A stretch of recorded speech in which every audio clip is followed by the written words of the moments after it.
Sabda Tuhan, sabda hidup. Para sahabat yang terkasih, di hari Selasa, masih di awal bulan ini, teruslah melangkah, menggapai apa yang kita rindukan bersama dengan Tuhan. Khususnya pada hari ini, Sabda Hidup kembali menyapa hati kita semua yang diambil dari Injil Markus bab 12 ayat 13 sampai 17. Pada waktu itu, beberapa orang Farisi dan Herodian disuruh menghadap Yesus untuk menjerat dia dengan suatu pertanyaan. Orang-orang itu datang dan berkata kepadanya, "Guru, kami tahu Engkau adalah seorang yang jujur.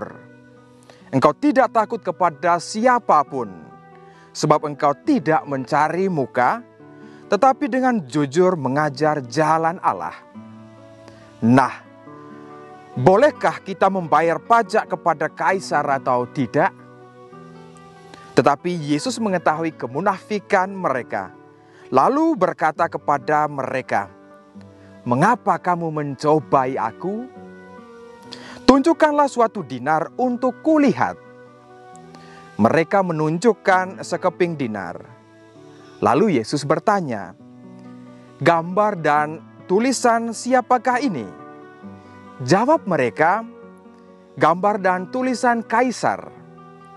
Maka kata Yesus kepada mereka, "Berikanlah kepada kaisar apa yang menjadi hak kaisar, dan kepada Allah apa yang menjadi hak Allah."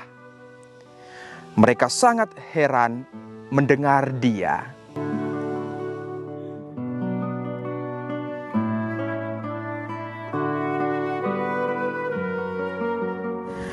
Para sahabat yang terkasih, hari ini gereja merayakan peringatan dua martir.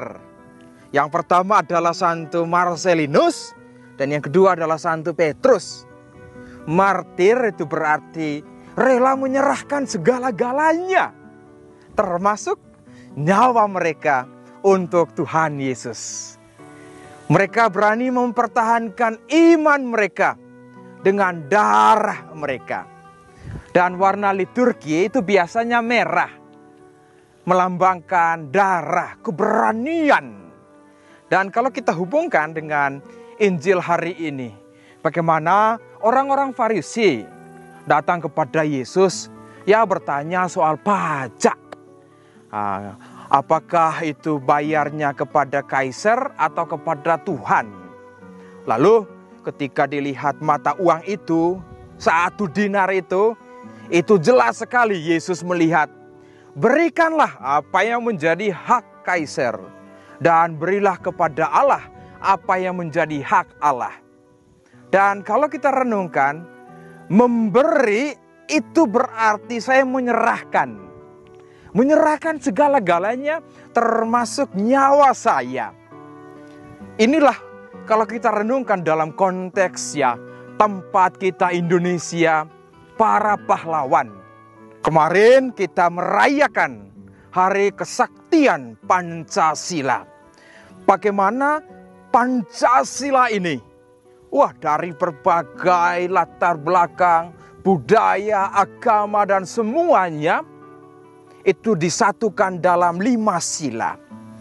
Kalau kita lihat bagaimana perkembangan dari awal perjuangan para pahlawan dan pendiri bangsa, itu mencetuskan Pancasila sebagai lambang kekuatan dasar kita untuk melangkah.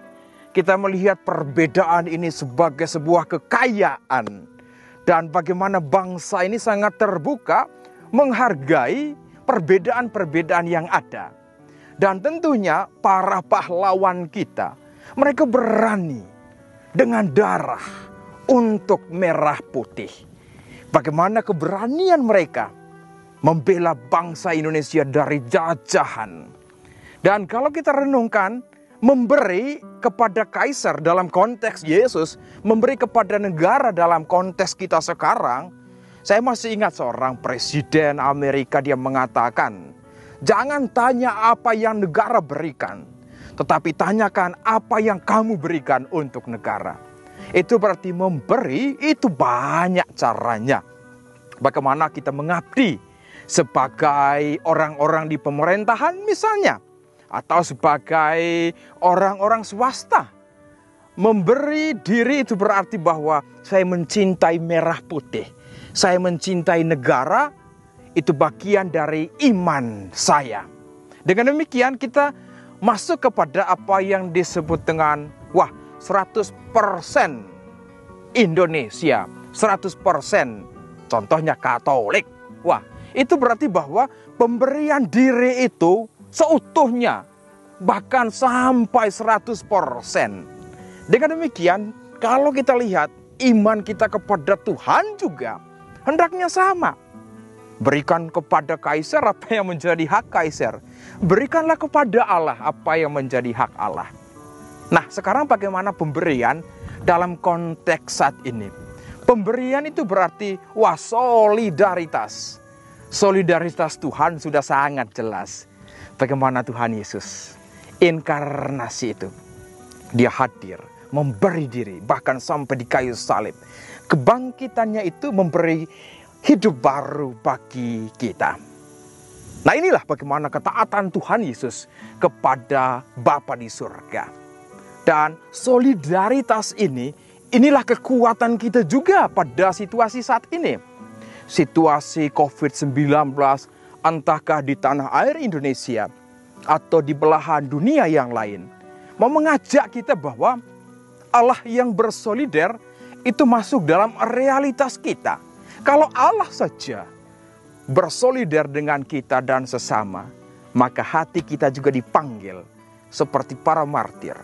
Rela menyerahkan nyawanya, bersolider bagi yang lain. Sederhana yang kita buat. Contoh, kita lihat situasi negara kita Indonesia atau yang lain. Lalu yang lain kirim masker atau peralatan yang berhubungan dengan kesehatan, khususnya COVID-19. Yang dilakukan itu adalah sebuah solidaritas kasih.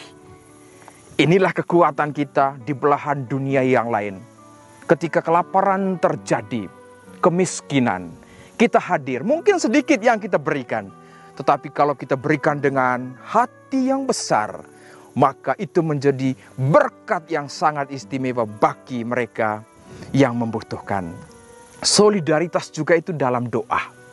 Ya, dalam situasi sekarang kita melihat, banyak kelompok-kelompok yang berdoa untuk dunia.